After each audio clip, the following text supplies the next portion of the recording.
Solid colour যদি ব্যাকগ্রাউন্ডটা change করতে চান তাহলে কালারটাও চেঞ্জ করে নিতে পারবেন।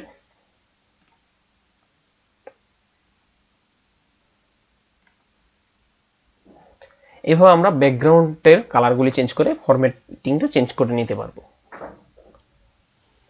একইভাবে এখানে যদি আমাদের থিমগুলি চেঞ্জ করতে চাই, সাপোজ আমি দ্বিতীয়টাতে আমি অন্য একটা ইউজ করতে যাচ্ছি বা তৃতীয়টাতে ডিফারেন্ট কোনো স্টাইল বা ডিফারেন্ট কোনো ডিজাইন ইউজ করতে যাচ্ছি, সেই জন্য আমাকে কি করতে হবে, আপনি যেই স্লাইডটাতে ডিজাইন চেঞ্জ করবেন ওই স্লাইডে অবশ্যই ক্লিক করা থাকতে হবে এবং এইখান থেকে আপনার যেই থিম বা যেই ধরনের আপনি ডিজাইনটা ইউজ করতে চান সেই ডিজাইনের উপরে মাউসের রাইট বাটন ক্লিক এবং সেম অ্যাপ্লাই টু সিলেক্টেড স্লাইডে ক্লিক করতে হবে এবং আপনি অ্যাপ্লাই টু সিলেক্টেড স্লাইডে ক্লিক করার মাধ্যমেই দেখেন আমার স্লাইডে চেঞ্জ হয়ে গেছে। একই পদ্ধতি ব্যবহার করে আমরা চতুর্থটাতেও পরিবর্তন করে নিতে পারবো।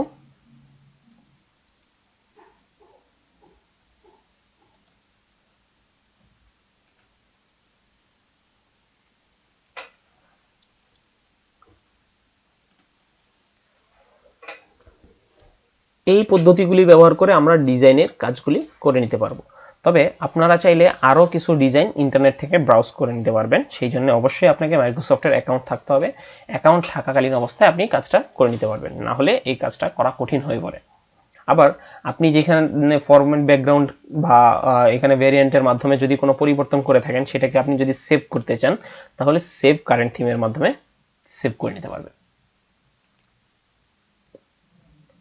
এখন আমাদের ডিজাইনের পরবর্তী পার্ট হচ্ছে ট্রানজিশন। আমরা সাধারণত প্রেজেন্টেশনগুলিতে একটু অ্যানিমেশন দেওয়ার চেষ্টা করি, উজ্জীবিত করার জন্য সাধারণ মানুষকে একটু অ্যানিমেটেড জিনিসগুলি দেখানোর মাধ্যমে কাজটা করার চেষ্টা করি। সেই ক্ষেত্রে আমাদেরকে ট্রানজিশন এবং অ্যানিমেশন ব্যবহার করতে হয়। ট্রানজিশন অ্যানিমেশন কিছুটা কাছাকাছি। আমি যদি বলি দুইটাই অ্যানিমেশনের টাইপ, একটা হচ্ছে ফুল স্লাইডটাকে অ্যানিমেশন করতেছে, আরেকটা হচ্ছে স্লাইডের যে ছোট ছোট পার্ট আছে, যেমন আমাদের এখানে লেখা আছে, ছবি আছে বা শেপ আছে বা টেবিল আছে, এই ধরনের ছোট ছোট পার্টগুলোকে যদি অ্যানিমেশন দিতে হয় সেই ক্ষেত্রে আমাদেরকে অ্যানিমেশন ব্যবহার করতে হচ্ছে। আর যদি আমি পুরো স্লাইডটাকে অ্যানিমেশন করতে চাই, পুরো স্লাইডটার মধ্যে কোনো একটা ট্রানজিশন ব্যবহার করতে চাই, সেই ক্ষেত্রে আমাদেরকে ট্রানজিশনে গিয়ে করতে হচ্ছে। আমি ফুল পেজটাতে যদি অ্যানিমেশন বা স্লাইড মানে স্লাইডটাতে যদি একটু ডিজাইন করতে চাই বা একটু অ্যানিমেটেড করতে চাই সেই ক্ষেত্রে আমাদের ট্রানজিশনে যেতে হবে এবং ট্রানজিশনে গেলে এখানে অনেক ধরনের ট্রানজিশন চলে আসছে। আপনি চাইলে নিচে এখানে ক্লিক করার মাধ্যমে আরো নতুন ধরনের ট্রানজিশন দেখে নিতে পারবেন। আপনার যেমন ধরনের ট্রানজিশন আপনি ইউজ করতে চাচ্ছেন জাস্ট একটা ক্লিক করার মাধ্যমে আপনি সেই ধরনের একটা ট্রানজিশন ব্যবহার করতে পারবেন। একইভাবে আপনি দ্বিতীয় পেজে কি ধরনের ট্রানজিশন ব্যবহার করতে চান সেই পেজে ক্লিক করার মাধ্যমে আপনি আরেকটা ক্লিক করার মাধ্যমে ওই ট্রানজিশনটা ব্যবহার করতে পারবেন।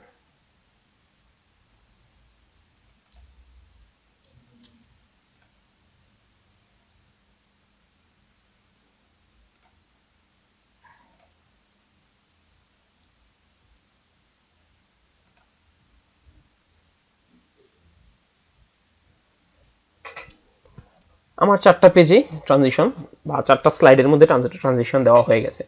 এখন ট্রানজিশনের মধ্যে আপনারা কিছু কাজ করতে পারবেন, যেমন ট্রানজিশনটাকে আপনি যদি ডিউরেশনটা কমিয়ে দিতে চান, যে ট্রানজিশনটা খুব দ্রুত হচ্ছে বা খুব স্লো হচ্ছে, এটাকে আপনি স্পিড আপ করতে যাচ্ছেন, সেই ক্ষেত্রে আমাদেরকে এখানে ডিউরেশন আছে, ডিউরেশনটা যদি আমি কমিয়ে দেই এটা খুব অল্প সময়ের ভিতরে তো চলে যাবে, মানে খুব তাড়াতাড়ি হয়ে যাবে। আবার যদি বাড়িয়ে দেই সেই ক্ষেত্রে এটা আপনি যদি ডিউরেশনটা বাড়িয়ে দেন তাহলে এটা খুব দ্রুত চলে যাবে, ডিউরেশনটা কম থাকবে, এখানে থাকার স্থায়িত্ব বা এখানে যে সময়টা লাগতেছে সেটা কমিয়ে দিবে। আবার এটাকে যদি বাড়াতে চাই তাহলে ডিউরেশনের মাধ্যমে এখানে বাড়িয়ে বা কমিয়ে দিতে পারবো। একইভাবে যারা সাউন্ড ইউজ করতে চাই, যে আমাদের ট্রানজিশনটা হওয়ার সময় কোনো একটা সাউন্ড ইউজ করতে চাচ্ছি বা কোনো একটা সাউন্ড ইফেক্ট দিতে চাচ্ছি, তারা এখানে সাউন্ড থেকে গিয়ে বিভিন্ন ধরনের ইফেক্ট আছে, আমরা চাইলে এই ইফেক্টগুলি ব্যবহার করে নিতে পারবো। আবার অনেক ক্ষেত্রে যেমন আমি এখানে শ্রেড যে ইফেক্টটা ইউজ করেছি বা শ্রেড যে ট্রানজিশনটা ইউজ করেছি এটার একটু পরিবর্তন করতে চাচ্ছি, সেই ক্ষেত্রে আপনাকে ইফেক্ট অপশন আছে, এখান থেকে গেলে আপনি সামান্য কিছু পরিবর্তন এখানে করে নিতে পারবেন জাস্ট খুব সিম্পলি ক্লিক করার মাধ্যমে। এর পরবর্তী পর্যায়ে এখানে আমাদের অ্যাডভান্স স্লাইড দেওয়া আছে, মানে আমি যখন স্লাইডটাকে শো করি, সাধারণত স্লাইডটাকে শো করার জন্য আমরা দুইটা পদ্ধতি ব্যবহার করি, কিবোর্ড শর্টকাট ব্যবহার করি, কিবোর্ড শর্টকাট হচ্ছে ফাংশন কি এর F5, আর মাউস দিয়ে যদি আমরা করতে যাই তাহলে আমাদের এইখানে নিচে এই চিহ্নটা আছে যেটাকে আমরা ভিউ শো হিসেবে ব্যবহার করি।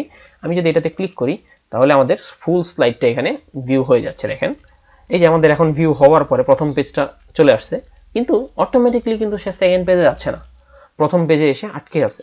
আমি যখন মাউসে আবার একটা ক্লিক করতেছি তখন আবার সেকেন্ড পেজে যাচ্ছে, আবার ক্লিক করলে থার্ড পেজে যাচ্ছে, আবার ক্লিক করলে ফোর্থ পেজে যাচ্ছে, এবং ফাইনালি ক্লিক করার মাধ্যমে ব্ল্যাক স্ক্রিন চলে আসতেছে, মানে আমাদের স্লাইড অলমোস্ট কমপ্লিট হয়ে গেছে। আবার ক্লিক করার মাধ্যমে আমাদের রিটার্ন আগের নর্মাল জায়গায় চলে আসছে বা আমাদের এডিটিং মোডে চলে আসছে। এই কাজটা মাউসে ক্লিক করার মাধ্যমে নেক্সটে যাচ্ছে। এর কারণ হচ্ছে আমাদের এখানে অন মাউস ক্লিক মার্ক করা আছে। আমি যদি অন মাউস ক্লিকে না দিয়ে আফটার টিক দিই এবং একটা নির্দিষ্ট সময় দিয়ে দিই, তাহলে অটোমেটিকলি ওই সময় পরে সে নিজেই পরিবর্তন হয়ে যাবে বা পরবর্তী স্লাইডে চলে যাবে। সেক্ষেত্রে এখানে আমাদের প্রত্যেকটা স্লাইডের মধ্যে আলাদা আলাদা করে সময় দিয়ে দেওয়া ভালো, কারণ আমি এক এক স্লাইড তো আমাদের এক এক রকম সময় অনুযায়ী হতে পারে, নির্দিষ্ট সময় অনুযায়ী হবে বা সবগুলি একই রকম সময় অনুযায়ী হবে এটা নাও হতে পারে, তাই আলাদা আলাদা সময় অনুযায়ী করে দেওয়া উচিত, করে দিব আমরা।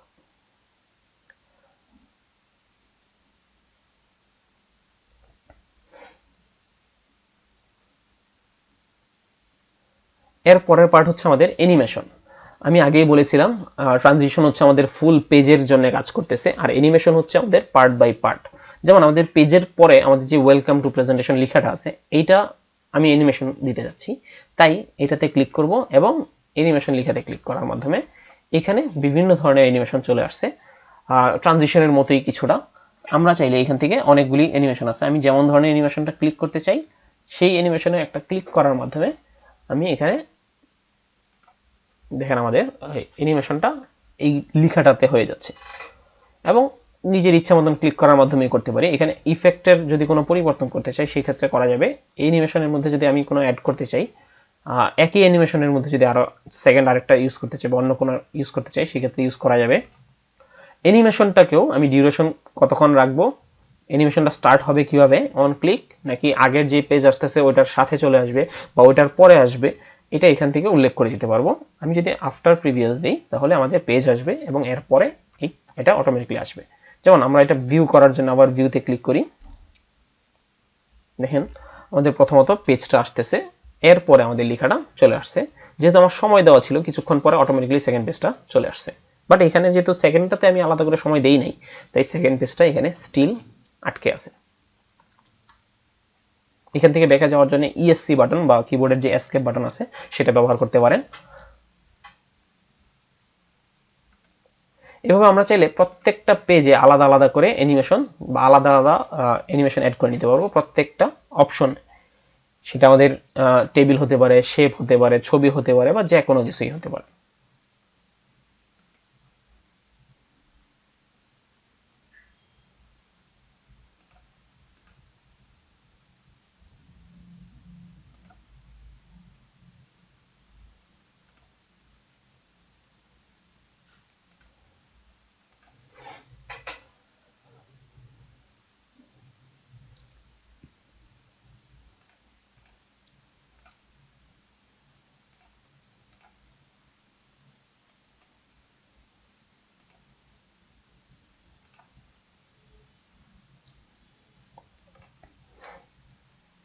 খুব স্বল্প সময়ে আমরা একটা জাস্ট ছোট্ট করে একটা প্রেজেন্টেশন তৈরি করে নিলাম, যেখানে এই পদ্ধতিটুকু ব্যবহার করে আমরা যে কোনো ধরনের প্রেজেন্টেশন, সিম্পল প্রেজেন্টেশনগুলি আমরা তৈরি করে নিতে পারি।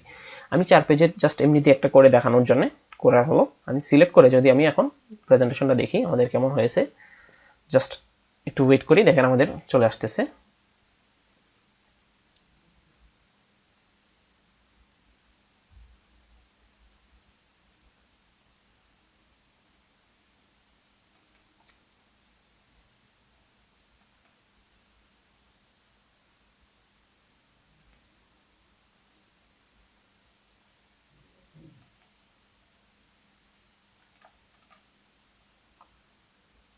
এই পদ্ধতিগুলি ব্যবহার করে আমরা সবাই আমাদের প্রত্যেকের বিভিন্ন ধরনের অ্যানিমেশনগুলি বা আমাদের প্রেজেন্টেশনগুলি তৈরি করে নিতে পারবো। অ্যানিমেশনের পরে যে পার্টটা আছে আমাদের স্লাইড শো, সেখান থেকে আমাদের স্লাইডটা তৈরি করার জন্য বা স্লাইডটাকে আমি শো করার জন্য কিভাবে ব্যবহার করতে পারি, ব্যবহার করব সেই ধরনের চেঞ্জগুলি এখানে করা যাবে। যেমন আমি যদি ফ্রম বিগিনিং দিই তাহলে আমাদের স্লাইডটা আবার নতুন করে শো হবে। এখানে ফ্রম বিগিনিং ক্লিক করার মাধ্যমে আমাদের এখানে ক্লিক করার যে অপশনটা আসতেছিল বা এখানে ক্লিক করার মাধ্যমে আমরা স্লাইডটাকে শো করতে পারতাম। চাইলে স্লাইড শো থেকে এসে ফ্রম বিগিনিং দেওয়ার মাধ্যমে স্লাইডটা শো করতে পারবো।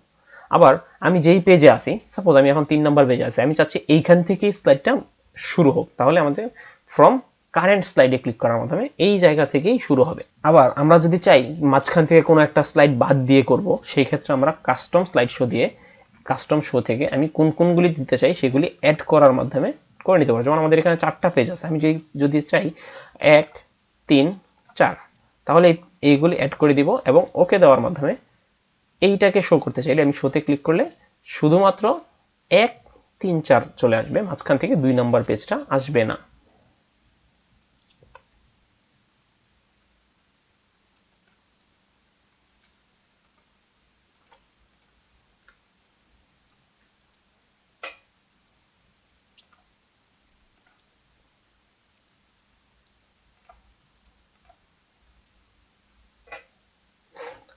স্লাইড শোটাকে আমরা অনেক সময় সেট আপ করার প্রয়োজন পড়তে পারে, সেই ক্ষেত্রে আমরা সেট আপ স্লাইড শোতে যাব এবং এখান থেকে আমি কোনগুলি ব্যবহার করতে চাই, যেমন আমি যদি সবগুলি ব্যবহার করতে চাই সবগুলি করতে পারবো, যদি নির্দিষ্ট করে দিতে চাই সেই ক্ষেত্রে ফ্রম এত থেকে এত পর্যন্ত নির্দিষ্ট করে দিতে পারবো।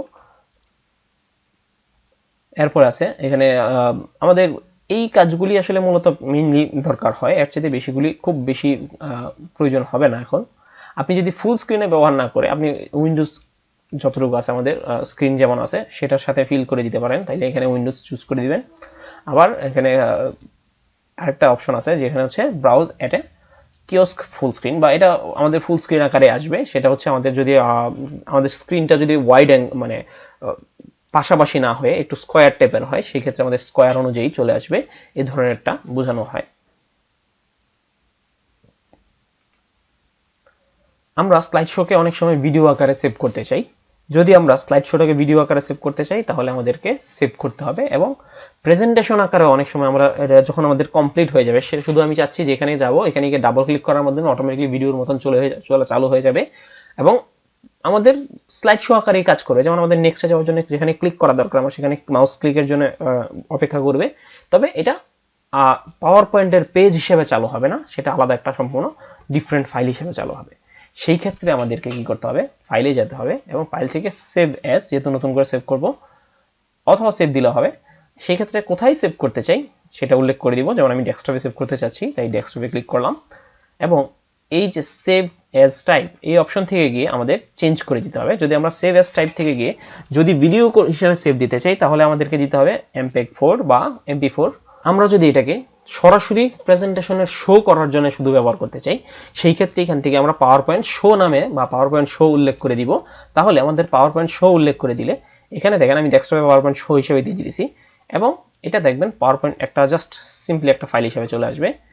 এই যে এখানে পাওয়ার পয়েন্ট শো হিসেবে আছে, আমি যদি জাস্ট এটা থেকে ডাবল ক্লিক করি তাহলে আমাদের পাওয়ার পয়েন্ট আর চালু হবে না, এখানে সরাসরি শো হিসেবে চালু হয়ে যাবে, স্লাইডটা সরাসরি এখানে শো হয়ে যাচ্ছে। আমরা সাধারণত প্রেজেন্টেশনগুলি করানোর জন্য বা প্রেজেন্টেশন হিসেবে দেখানোর জন্য এই পদ্ধতিটাই অবলম্বন করব, কারণ এর মাধ্যমে আমাদের প্রেজেন্টেশনটা সরাসরি চালু হয়ে যাবে। অনেক সময় আমাদের বাম পাশের যে স্লাইডগুলি আছে এগুলি দেখা যায় না বা এখানে আসে না, যদি না আসে আমাদের ভিউ থেকে গিয়ে নর্মালি ক্লিক করলে আমাদের অপশনগুলি আবার চলে আসবে। এখান থেকে প্রেজেন্টেশন ভিউ থেকে নর্মালি ক্লিক করার মাধ্যমে বাম পাশের অপশনটা আবার চলে আসবে।